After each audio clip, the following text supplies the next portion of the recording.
Assalomu alaykum ilm istovchi yoshlar. Medoptimal kanali sizlarga yaxshiliklar ulashishda davom etadi. Bugun navbatdagi darsimiz yelka kamari bo'g'imlari va qo'lning erkin qismi suyaklarining o'zaro bo'g'imlar vositasida birlashuvi haqida bo'ladi. Yelka kamari bo'g'imlarini hosil qiladi ikkita bo'g'im. Birinchisi articulationis sternoclavicularia, articulationis acromioclavicularia. Ya'ni umrov suyagining tush uchi va tush suyagining umrov o'rtasida hosil bo'ladi birinchi bo'g'im, umrov suyagining akromion uchi va kurak suyagining akromion o'simtasi vositasida hosil bo'ladi ikkinchi bo'g'im. Demak, articulationis sternoclavicularia bu bo'g'imni mustahkamlashda ishtirok etadigan boylamlar. Birinchisi ligamentum sternoclavicularia anterior, ikkinchisi ligamentum sternoclavicularia posterior, ya'ni ko'krak qafasining ichki bo'shlig'ida joylashgan. Xo'p, navbatdagi boylam ligamentum interclavicularia, ya'ni ikkita umrov suyagining tush uchlari o'rtasida tortilgan boylam hisoblanadi.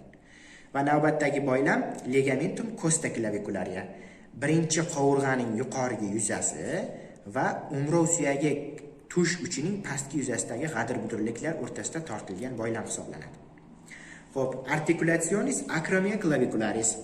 Articulationis acromioclavicularisning bo'g'im ichi boylami ligamentum interarticulari va bu bo'g'imni tashqi boylamlariga esa ligamentum acromioclavicularis superior, ligamentum acromioclavicularis inferiorlar mustahkamlaydi.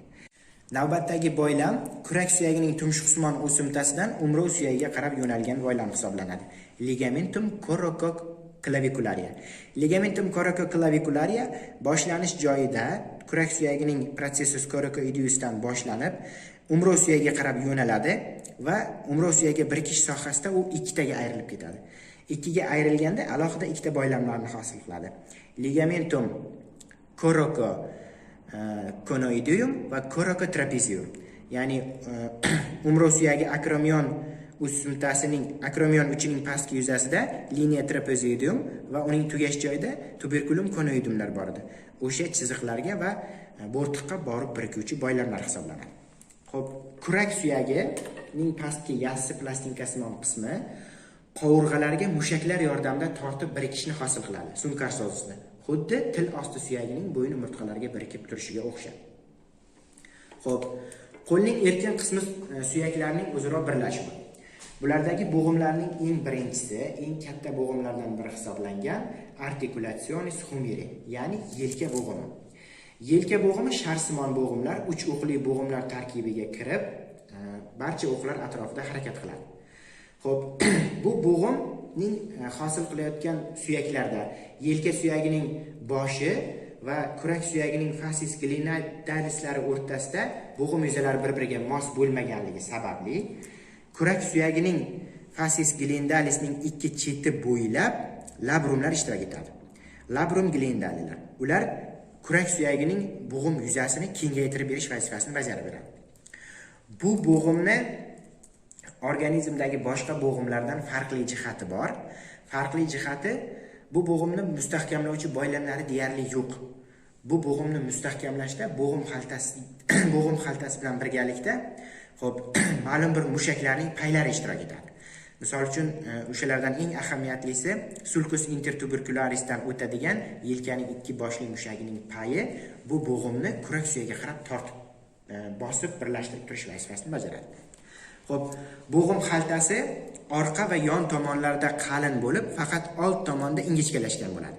O'sha ingichkalashgan sohada bittagina boylam ligamentum coracohumeralia, ya'ni kurak suyagining tumshuqsimon o'simtasidan tortilib, yelka suyagining bo'g'im kapsulasiga birikib ketgan, ya'ni bo'g'im kapsulasini hosil qilishda ishtirok etadigan boylam deymiz shuning uchun bu boylamni. Ligamentum coracohumeralialar ishtirok etadi. Navbatdagi bo'g'imimiz articulationis cubiti. Articulationis cubiti o'ziga xos jihati bitta bo'g'im kapsulasining ichida 3 ta bo'g'im joylashganligi. Demak, bo'g'imlardan birinchisi articulationis humera ulnaris, articulationis humera radialis va articulationis radio ulnaris proximalislar ishtirok etadi. Shu 3 ta bo'g'im bitta kapsulaning ichida joylashgan. Shuning uchun bu tirsak bo'g'imi alohida turkumni hosil qiladi. Xo'p, Bu bo'g'imni mustahkamlovchi boylamlari bo'g'im kapsulasining ustidan ishtirok etadi va ularning orasida disk joylashgan bo'ladi. Bitta disk ishtirok etadi. Bu disk articulationis humero-radialis bo'g'imining orasida joylashgan bo'ladi. Ya'ni ular orasidagi masofa biroz uzoq bo'lganligi uchun bo'g'im yuzalarini bir-biriga moslashtirish vazifasini disk bajarib beradi. Xo'p, bu bo'g'imni mustahkamlovchi boylamlari bo'g'im kapsulasidan tashqarida joylashgan bo'lib, bu boylamlarga kiradi. Birinchisi ligamentum collaterale radiali, ligamentum collaterale ulnari. Ya'ni yelka suyagining epicondylus lateralisidan tortilib, bilak suyagiga boruvchi, epicondylus medialisidan tortilib, tirsak suyagiga boruvchi boylamlar. Uchinchi bir boylamimiz ham bor, ligamentum annulari radi. Ya'ni bilakning aylana boylami. Bu boylam bilak suyagining circumferentia articularis, ya'ni aylanasimon bo'g'im yuzasini, boshchasining aylanasimon boshini gir aylanib o'rab olgan bo'lib, tirsak suyagining tuberculum ulnasi, ya'ni bo'rtig'iga borib birgadi. Xo'p, navbatdagi bo'g'imimiz articulationis radio-ulnaris distalis. Bu bo'g'im orasidagi masofa ham biroz uzoq va bo'g'im yujalari bir-biriga mos bo'lmaganligi sababli ular orasida disk ishtirok etadi. Bu bo'g'imni mustahkamlovchi boylamlari articulationis radiokarpining boylamlari vositasida mustahkamlanadi. Ya'ni o'zining xususiy boylamlari yo'q. Demak, navbatdagi bo'g'imimiz articulationis radiokarpia.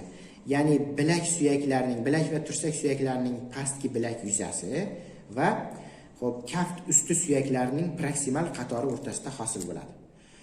Bu bo'g'imni mustahkamlashda ishtirok etuvchi boylamlari, demak, ligamentum collaterale carpi ulnari va carpi radiali. Demak, ikki yon tomondan mustahkamlaydi. Carpi ulnari va carpi radiali. Oldingi va orqa tomonlardan mustahkamlaydi. Ligamentum radiocarpia palmaris va dorsalislar. Palmarislar kaft ichi tomondan, dorsalislar orqa tomondan mustahkamlaydi. Xo'p, endi navbatdagi bo'g'imimiz qo'l panjasi suyaklarining o'rtasida hosil bo'ladi. Biz qo'l panja suyaklarini 3 guruhga bo'lganmiz. Xo'p, kaft usti, kaft va barmoq falangalariga. Bo'g'imlar ham shunga monand ravishda bo'limlarga bo'linadi. Navbatdagi bo'g'imimiz articulationis mediocarpia, ya'ni proksimal va distal kaft usti suyaklarining o'rtasida hosil bo'lgan boylam hisoblanadi. Bu boylamni mustahkamlashda bitta asosiy katta boylam bor.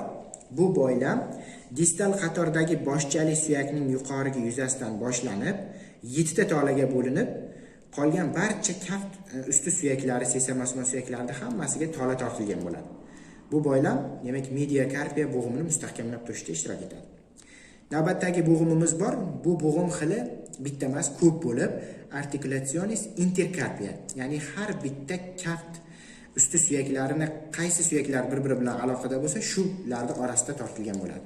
Demak, bu bo'g'imni mustahkamlashda o'z nomiga monand boylam ishtirok etadi. Ligamentum intercarpia va ligamentum intercarpia dorsalia va palmaliyalar bo'g'imni mustahkamlashda ishtirok etadi. Navbatdagi bo'g'imimiz articulationis carpometacarpia. Bu bo'g'im hosil bo'ladi sesamosimon suyaklarining, kaft usti suyaklarining distal qatori va kaft suyaklarining proksimal qismlarining o'rtasida hosil bo'lgan bo'g'im hisoblanadi. Bu bo'g'im, xo'p, beshila suyakni tarkibida ham bor. Buni mustahkamlovchi boylamlaridan, xo'p, dorsali va palmarilar, kaft ustidan va ostidan tortilgan boylamlar va ular orasidagi bo'g'im ichi boylamlari mustahkamlab turadi. Navbatdagi bo'g'imimiz kaft suyaklarining o'zini orasida tortilgan bo'g'im hisoblanadi. Joylashgan bo'g'im articulationis intercarpia, ya'ni har bitta kaft suyaklarining orasida tortilgan bo'g'im hisoblanadi. Bu bo'g'imni ham mustahkamlashda xuddi qolgan mustahkamlovchi boylamlarga o'xshab dorsaliya va palmariya boylamlari mustahkamlab beradi. Ular orasidagi bo'shliqlarda mushaklar va mushaklararo pardalar joylashgan bo'ladi. Xo'p, navbatdagi bo'g'imimiz kaft suyaklari va barmoq falangalari o'rtasida tortilgan boylam hisoblanadi, bo'g'imlar hisoblanadi. Bu bo'g'imlarning nomi articulationis carpophalangia, ya'ni barmoq falangalari va kaft suyaklarining o'rtasida tortilgan. Xo'p, bu bo'g'imni mustahkamlovchi boylamlardan eng asosiysi ikkinchi, uchinchi, to'rtinchi, beshinchi bo'g'imlarda orasida tortilgan chuqur ko'ndalang boylam ligamentum profunda transversus tortilgan bo'ladi. Sababi birinchi barmoq falangalari bilan birgalikda kaft ham erkin harakat qiladi. O'shaning hisobiga bular bilan aloqa birinchi va ikkinchilarning o'rtasida bo'g'im tortilmagan, boylam tortilmagan bo'ladi. Xo'p, ikki yon tomonlardan ham kollateral bo'g'imni mustahkamlovchi boylamlar ishtirok etadi. Navbatdagi bo'g'imimiz barmoq falangalari orasidagi bo'g'im hisoblanadi. Barmoq falangalari orasidagi bo'g'im articulationis interfalangia deyiladi. Articulationis interfalangiyani mustahkamlovchi hammasida bir xil. Mustahkamlovchi 3 ta boylami bor. Collaterali, laterali, mediali va ularda kaft ichidan tortilgan collaterali palmarilar ishtirok etadi. Ya'ni ikki yon tomonda turgan boylamlar ikki yon tomondan mustahkamlasa, kaft ichi tomondan ham bitta boylam bor. Lekin orqa tomondan boylam bo'lmaydi. Sababi biz qo'limizni ichkariga buka olishimizning sababi ham shunda. Agar orqadan bo'lganda edi, biz qo'limizni ichkariga buka olmay qolgan bo'lardik. Chunki qo'l faqat bir xil harakatda shunday tikka turib qolgan bo'lardi. Ichkariga bukishimiz qiyinlashib qolardi. Agar kollateralini dorsalisi bo'lganda edi, biz qo'limizni ichkariga buka olmay qolgan bo'lardik. Yoki ikkovi ham bo'lmaganda qo'l ichkarida ham tashqariga ham bukilgan bo'lardi. Demak, shu boylamlar qo'lda interfalangiya bo'g'imini mustahkamlashda ishtirok etadi.